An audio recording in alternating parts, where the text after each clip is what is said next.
This is a story of how we adopted one of our son's BFFs and their sibling twice. Do we have like a safe word? So like, it's going crazy. Pineapple. We're like, pineapple.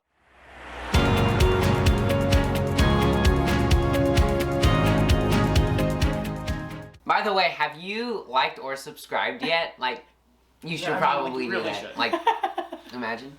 I'm subscribed. I'm subscribed. We're subscribed. We're subscribed. Are you subscribed? Hello, welcome to Lauren Foster's, where we talk about all things foster care and adoption related. And this is video 2, where I talk about how we adopted one of our son's BFFs and their sibling. And this is the story about Zach and Lisa. If you haven't checked out the first video about me talking about how we adopted Tony, one of my son Max's best friends and his little brother, then go check that out. I will link it above or I will link it down below. This story, believe it or not, is super similar. This has actually happened to us twice now, where we have adopted one of our son's best friends and their sibling. Like, what are the odds of that happening even one time? More or less twice. But that's what happened, and it's part of our story. Hey, do you guys remember where you met? Well, I've seen him around the church, but I didn't really actually get to know him until like the youth camp thing started, and then we became bunkmates, and then that's how I first got to know him and meet him. So you guys knew each other through church, basically? Mm-hmm. Yeah. And then you remember that also? Yeah, you guys remember that? And then you guys started, this is how I remember the story, was being told, oh my gosh, Mom, there's this guy in our youth group that looks exactly like Max, and Max is our third born biological son. You remember that? I was like, yeah. Oh my gosh, this guy looks literally exactly like Max. And this is probably my deepest question. You ready? Okay. Honestly, with a true, honest answer, because foster care isn't always this beautiful, perfect, pretty picture of things, regardless of whether you guys were friends or not, what did you, and I'll start with Junior, what did you think about them moving in with us? I didn't really want it. I was like, dang, more people. Cause you're always like, oh, we're done. We're done. And then we get another people, then we get more people, then we get more people. And so I was like, oh, not again. Oh, again? And then, so yeah, I wasn't. We've been, quote unquote, done several times, right? Mm-hmm. And you've done the foster care thing for 10 years, right? Yeah. Where you've been a big brother in foster care and stuff. So it wasn't in an offense to you, Zach, in any kind of way. He just didn't want more siblings. He wanted his friend to stay his friend and not a sibling. So what did you think about moving in with us? I mean, I didn't necessarily want to move in because I just thought I'd move again, because there's been moments where it's like, oh, I'm here for a month, and then, oh, it's moving day again, and then it's like you're moving again, and it's like you can be at one house and then at another within a day. Yeah. Within 5 minutes, and it can happen just so quickly. And I feel like I would feel the same thing, and it's like I don't really want to be brothers with him, my friend, because it's like I want to remain friends because I know I'm gonna get in arguments with him and whatnot. Yeah. And he has other siblings. A lot of them. A lot of them. Like, you knew that you were kind of almost marrying into this family with a lot of siblings all around you, older and younger. And you bring up a good point about the moving a lot thing. We were, correct me if I'm wrong, we were your second time in foster care, but your third foster home, right? Yes. Yeah, you had been in foster care twice. Mm-hmm. Reunited, well, so you were in foster care, you were reunited. In foster care, I was in foster care for 2 different homes. Lisa for 1, reunited, and then 4 times. Oh, wow. Third time. Third home, yeah. One of them you were in time. twice. Yeah, mm-hmm. Yeah. And it was kind of a weird situation because we do have a support group where we live here, and just similar to Tony and his little sibling Tristan, it was kind of a similar situation where we knew your foster parents that you were already living with before you moved here, right? Mm-hmm. Yeah, so that was kind of interesting. And you got to stay with your sibling the whole time, right? Yes. I try to talk a little bit on this channel about how that is not actually super common. Like, most of the time when I go to support groups, I hear I have 1 sibling, and then there's 2 over here, and then there's 1 over there, and that kind of thing. Could I actually just say that me and Lisa were separated for a month? Yeah. Was that when she was not in care? No, she was in care at the same time, but they put us in 2 different families because, my dad not too well, so they thought I'd be the same, so they put me in this juvenile detention area. Isn't that crazy? They put me there. Yeah. Jeez Louise, yeah, I didn't know that part. And they put Lisa with I feel like a bad mom, I didn't know that part. We need to dig a little deeper into that, Zach. You're not too serious. So, but was that hard to be apart from her? Yeah, it was really hard because they wouldn't let her write letters or anything. Yeah. Because it wasn't allowed to go through. And you're her big brother, so you've probably taken care of her a little bit too. Yeah, and I didn't know where she was going exactly. I only met the foster mom once. Yeah. before that. So, were we the biggest family you've ever met so far? Have you met other giant families like us? There was one other. I think you were the second biggest. Had you ever had to share a room with a brother at all before this? Because you've been around a lot of girls, I feel like, right? When I was 12, I had to share one with the 15-year-old, and then I had to share one with Lisa for a little time. Mm-hmm. I think the largest one was when we were at the detention center, and I had to share it with like 6 other people. Yeah, yeah. And so here, though, you share with Junior, so you kind of never get away from each other. And Tony, who was in our other video. So my 3 oldest boys share a room together. Yeah. And then sharing a room with the 2 biggest extroverts in the house. Zack shares a room with the 2 biggest extroverts. Is that what you said? Yeah. So this is a little bit more on the serious side. In what ways would you say that you guys have kind of grown apart as friends, like gotten different interests and that kind of thing since the first time you met? I've wanted to choke him out several times. Okay. As a sibling, just arguments. Choke him with love, right? Sure. Well, yeah, because as he's moved in and we've gotten closer together as siblings, like we've just done less stuff together. Because like it's always whenever you have like a friend, you're like, oh, I want to be with that person, I want to see that person, because I don't get to see them every single day, but I get to see them every single day. So we just like do less. Like he like crochets and I don't crochet. He's kind of artsy, right? He's the Yeah. artsy teenage boy, and then you're very sporty. I'm just the buff one. The buff one, got it. Okay. But you guys do still share some of the same friends, right? Yes. Yeah. Would you say that now you get along more typically like brothers rather than friends? Probably, right? Mm-hmm. Yeah. Bro. Yeah. Sometimes you love each other, but don't always like each other. Is that pretty accurate? We gave each other piggyback rides yesterday. Oh, that's sweet. See, you guys have your moments. He dropped me down the He stairs. dropped him because I was trying to climb the stairs. What is it like to go from being a big sibling to one sibling, Zack, and then overnight becoming a big sibling to 7? I mean, it was really hard at first because I was so used to like telling Lisa like, no, don't do that, and then like being in control of her because our dad and like the other parents weren't really around. So then there being like 2 other older siblings and then actually being 2 other parents was really difficult, and I had to try to get used to not like momming everything. Well, what did you think it was like going from being the oldest kid to now becoming the middle kid? Because that's a whole different dynamic also. It was really difficult because me and Lisa are not too far apart, and then there's like Kaya, who's almost an adult and being a little older than me was really difficult because it's like, oh, now I take orders from an older one, and then it's like I have someone momming me other than momming someone else. Right. That was really hard. And in the age order in our house, you and Lisa are actually like right now in line with each other. So it's like 2 of my biological kids, you 2, and then a whole bunch of younger siblings even. Yeah, I don't think a lot of people realize that might be watching that's actually a real thing. I like totally have this belief that kids that come into care stay in their birth order, which is a whole nother video for a whole nother time, but stay in their birth order as in if they are the oldest child, they kind of maintain that mentality if they've been the baby in the family, but then they become the middle kid in your family, they kind of maintain that mentality. So definitely something to think about for our viewers. All right, so Junior, what was it like for you though, being a big brother of so many your whole life, considering you started out kind of 10 years ago doing this whole thing? Well, yeah, like I didn't want to do it from the beginning. Like my little brother Max, oh my God, it broke my heart. I thought she loved someone else over me. And so I don't know, it was really sad, and then she kept adding people, and I'm like, am I not enough for you? And then, yeah, it's all right though. I'm better now. I'm a good person. You're not ruined by this whole experience? No, I survived somehow, pretty much. But overall, I think it's made me a way better person. I think I'm a pretty good dad, not gonna lie. Yeah. Not to flex on anyone. We have a lot of military viewers and that kind of watch because we're military and we do foster care and adoption, but you hear that sometimes in the military community, like, I don't know that I would ever want to foster because it's just so hard, and how do you prepare your children for it?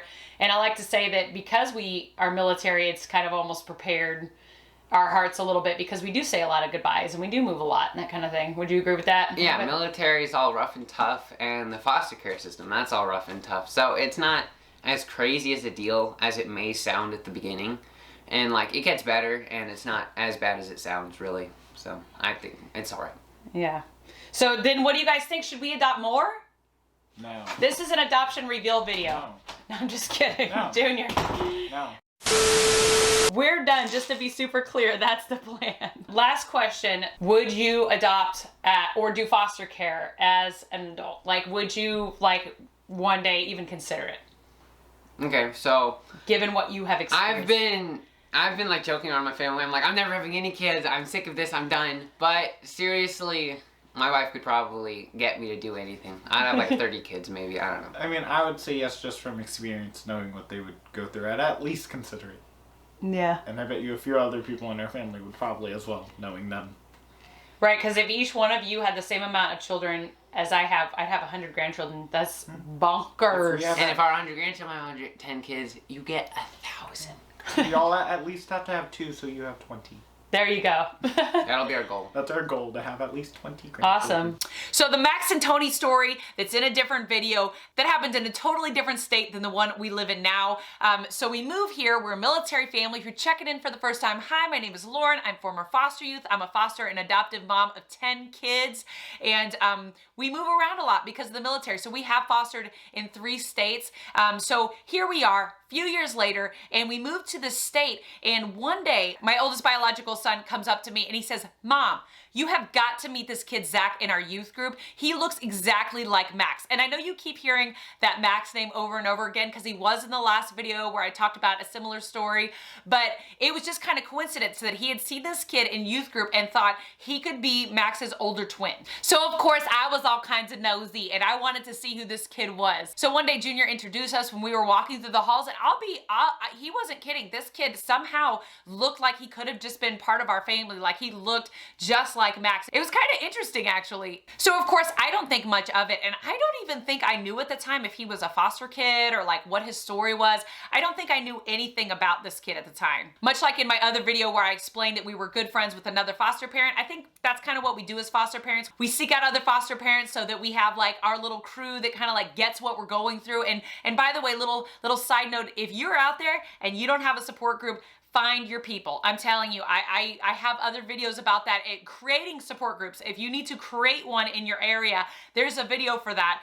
But having a support group is so huge. So in this area, they have done a phenomenal job of making sure that all the foster parents really are connected, that there's meetings, that there's get-togethers and that kind of thing. So at some point, I had met a family in this group, and sure enough, they were fostering this kid, Zach, I met, and his little sister. Now, here's a funny thing. I didn't know that Zach was part of a sibling set. I found out later that they were fostering both of them. So at the time, I just found out that they were fostering him, but not that like he had anybody in his family with him. One of my first memories of Zach, other than the initial meeting of him, was in our little town, we have a race they do every year. They do like a 5K and a 10K and a half marathon. So my family always runs the 5K, and like all of our kids do it. So like a giant stampede of my children run this little 5K. And I remember running it that year, and he had finished really quick. He was on the cross country team and he'd finished super quick with all the fast people, which I was not, but I finished not too long after him. And he turned around to kind of run back the way we had come. He wanted to go look for his little sister, which is how I found out he had a little sister. And my family was all behind me as well. So I turned around, same thing. I wanted to go back, and we kind of ran together. And I don't think he knows until this day that that's like one of my favorite memories, is that we kind of ran together. And I remember looking at him, and this is going to sound so crazy, but something in my mama heart knew that I was his mom. Like, I don't know how else to explain it other than just something in like my mom heart started stirring. And I mentioned this in my other video. Look, you get to the point of a certain amount of kids and you go like, it's insane to take more. Like, we are past the state limit at this point. This new state we're in, the old state we were in, 6 kids. New state we are in, also, they cap you out at 6 kids. You can't have more than 6 kids. And we have 8 now because we had gone over the state limit, even taking the last sibling set in the last state we were in. So we're over here, 2 kids over the state limit. Like, there's no reason in my mind to think that there would be a need even for these kids to be in another foster home. But for some reason, something was stirring in my heart over this. Not too long after that, I found out that their foster home was going to be closing down, and they were just closing their doors to fostering altogether. And they moved not too long after that, so I don't know if it was like connected with that or not, but they were gonna need another foster home. And that's when we started really asking questions like, is this a possibility for us? And of course my husband's initial response was absolutely not. Like, we have 8 kids, we've already kind of gone over the deep end as far as like this whole parenting thing. Like, we could not physically, mentally, emotionally handle more. Like, how would we do this? So fast forward to sometime later, the caseworker started talking to us about it just a little bit, and I'm sure we sounded like absolutely bonkers, crazy people, like maybe we were collecting kids or like, I don't know, because I mean, going from 8 to 10 like willingly and wanting that is kind of a crazy thing to want to do. They did have a couple of other families on the back burner, which I think is such a great thing. Normally they have a hard time finding any families, especially for older kids. And in this particular case, there were a few families actually pursuing these kids. So I thought for sure we're not going to be chosen, because I think one of the families had like either no kids at all or maybe a couple of foster kids, and the other family I believe had 2 biological kids. So of course, like, you know, tons of room, like they wouldn't be one of like a whole lot of kids like they would in our house, you know, because there's always the concern, like, are we going to be able to provide for them? And that's not just money stuff, that's like emotionally, are we going to be able to give them what they need, even educationally, and all those kind of things. I wish I could tell you my oldest son was 100% on board, like, we need to do this, this is my friend, he deserves the best home on the planet. And I will say he was very, very apprehensive, and before you judge him on that, please understand that he was in a position where he too was kind of looking at this whole picture and going, how are we going to go from 8 to 10? Like, we're already maxed out, because we're not just an adoptive and foster care family, so we've already got kids with like high emotional needs and that kind of thing, but we are a military family, we do move a lot, we do deal with deployment, like these are real things we have to deal with. So just how are we supposed to take on more and do anybody in this situation justice? I don't know why, but for some reason, out of the 3 homes that this caseworker checked out, she chose our home. I mentioned this in the other video, and once again, I almost hesitate to mention it because it could be so different by state and by county, by judge, by caseworker. It could be so different situationally, but this was considered a kinship placement, which is how we were able to go over the state limit. They had already vetted family members and that kind of thing way before they came into our house to see if there were any other family members out there. So the next best thing in their mind was putting them with a family friend. And since at least one of them already knew us fairly well and one of our kids very, very well, they thought it was the best fit. So now these 2 sweet kids that were used to being one of a few kids, and for most of their lives being the only 2 kids in any home, we're sitting here as number, I mean, if we go down age order, they're number 3 and 4. If we were to go like in like birth order, so the baby of their family is no longer the baby, right? She's one of the older kids in our family. They are now the 2 youngest out of our 4 teenagers. But anyway, that is the second of 2 stories of how we were able to adopt one of our son's best friends and their sibling. As I mentioned before, please like, please subscribe. I love when you guys support this channel, and tell me your story. Maybe some of you have been in the same situation where you've gotten a kinship placement that was a close family friend, or maybe you've adopted a close friend of one of your already adopted children, or one of your biological children, or one of your foster children. So let me know about that in the comments, because I know that there are others of us out there, and I would love to hear your story, and I'm sure you'd love to hear each other's story. Let's support one another. Anyway, that's all I've got for you today, and I will see you next time. Bye.